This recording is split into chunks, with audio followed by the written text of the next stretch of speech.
Onion and samosa, it's very delicious. Today we're making samosas the way my mother-in-law does. She puts the onions inside without sauteing them. I really love this method. We've been eating it for years. You have to try it. First, bring any type of white cheese. Mince it with a fork like this. Now add the finely chopped onion after draining its water to the cheese. It's important that the onion is finely chopped. This way you will never notice it inside the samosa. Add some dried mint and salt as desired. If the cheese is salty, you don't have to add salt. I love the mix of onions and mint inside the samosa, it's amazing. And don't forget the flour and water mix to seal the edges of the samosas. Also, you have to separate the layers of the samosa and cover it to prevent it from drying out.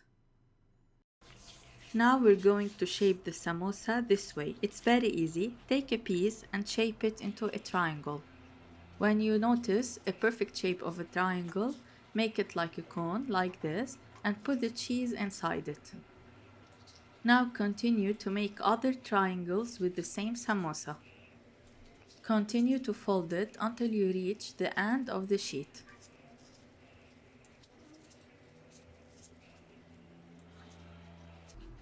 We will take this part and put it in this hole.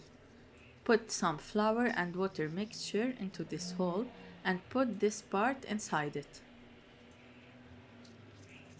This way you made a perfect samosa. It's very easy. Now continue with the same procedure until you finish all the pieces. Now to the freezer because I want to store it for a longer time. You can fry it directly if you want.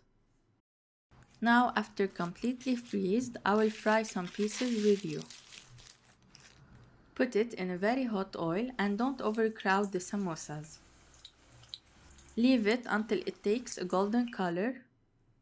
Then remove it and put it on a paper to absorb all the excess oil. This filling is very easy to be fried inside the samosa. It doesn't get out no matter how much you leave it in the oil. Meanwhile, the onions inside the samosa will be perfectly tender. I promise you, if you chop them finely, you will not notice the onions. But you will enjoy an amazing taste of these samosas. They didn't absorb any oil. They're so crunchy without any excess water from the filling. And they're very easy to make. You should try this recipe for your next iftar. Try it and let me know your opinion. صحتين وهنا.